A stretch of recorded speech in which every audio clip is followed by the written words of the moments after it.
busy, busy, and messy day out there, huh? I've been here for a very long time. Yes. Some of our outdoor crews have been here since 7, 8 o'clock this morning. So we're very thankful to have the whole crew here taking this storm very seriously. And yeah, we've had a lot of precipitation. Almost every single precipitation type fell somewhere in the state today. So we call the storm a marathon, right, at the beginning of the show. And I think that's very true because it's still going. And we talked a lot earlier about visibility because I think that's very important, especially now that it's getting dark. So our visibility across the state has been extremely poor all day because of that heavy precipitation and some of the fog that we have hanging around, a little bit of a haze in the atmosphere. So a lot of us are only seeing visibilities of maybe 3/4 of a mile, 3 miles in Rockland, so that's a little bit better. It has improved a touch. Most of us were at a 1/2 mile as of about a few hours ago. So visibility is slowly improving, but it'll take a while because we're still seeing a lot of precip at this time. At the present moment, at least in areas of southern Maine, we are in a little bit of a break here, but it looks like we're seeing some freezing rain right near York, Kittery, maybe Kennebunk down there too. And then we've seen a lot of different precipitation types across the state here. So that's where we can see it a little bit better. Yeah, it looks like right near Kennebunk, kind of a mixture between some sleet and some freezing rain. We've talked about how sometimes the radar can get a little bit confused about what precipitation type is falling, so that's why if you are out and you know kind of what precipitation type is falling where you are, please send us an email or a Facebook message. It really, really helps us. It's something called ground truth, telling us what's actually happening on the ground.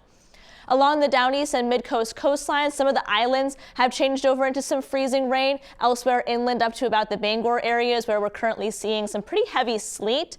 And then in areas of northern Maine, especially up in the counties, still seeing some heavy snow. Some areas, especially near Lake Caribou or Presque Isle, could see rates upwards of 2 inches per hour as we get into the next few hours. So that's a lot of snow that falls very quickly. And it's a marathon, so we still have a lot of precipitation. If you look down in areas of southern New England or back into New York, we still have several more hours to go. So we're going to continue to see that rain snow line push up about as far north as the foothills and then an area like Millinocket. That's a look at 7 p.m. But then as the system starts to depart, it's going to start to bring in some of that colder air aloft or above the ground. And we could actually switch back over into some snow in an area like southern Maine or the mid-coast. At the same time, areas of down east Maine could warm up just enough to get a little bit of plain rain in those areas. That's why I said we're going to get kind of almost every precipitation type. As we get into Monday, areas away from the coastline could see a couple of snow showers throughout the afternoon, but it's going to be extremely cold and extremely windy on Monday, so the cleanup process, especially if you lose power, could be a little bit difficult.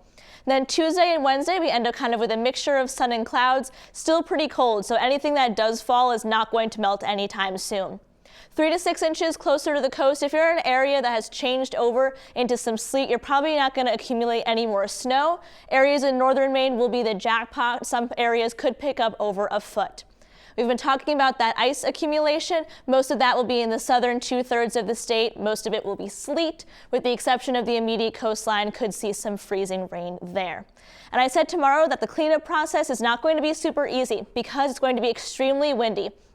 Could see wind gusts upwards of 50, even 60 miles an hour in some spots. So if you do lose power, that could make it very difficult. Or if you have some freezing rain, it could contribute to some of those trees or power lines coming down. The National Weather Service has issued a wind advisory so far for the western half of Maine here for gusts up to 60 miles per hour. And some people have been asking about a storm next week. That one would be on Thursday, but right now it looks like mostly it's going to be a miss. We could see a couple of coastal snow showers on the very northern edge of that system, but right now at least it looks like next week is going to be significantly calmer than this one. Marine forecast sees 8 to 16 feet. There's a gale warning in effect because it'll be extremely windy. So our 7-day forecast, we have spent a lot of time talking about today because that's how we had a very dynamic storm. But if you're looking at the 7-day forecast, which starts with tomorrow, you'll notice that it is a significantly calmer week that we have coming up. Very windy on Monday, so to keep that in mind, a little breezy still on Tuesday. some more sunshine as we get into the midweek. Sam, we're going to watch that storm for Thursday. At least right now, it looks like it's going to be a miss. It would miss to our south. We could get a couple of coastal snow showers, but it's not going to be a super big impact event like the ones that we saw today or last Thursday. So kind of the past 2 weeks have been extremely busy, so it'll be nice to take a little bit of a breather from some of that severe weather. Yeah, hopefully it's going to be a calm week like the forecast shows. So Hopefully. all right, thank you, Dana.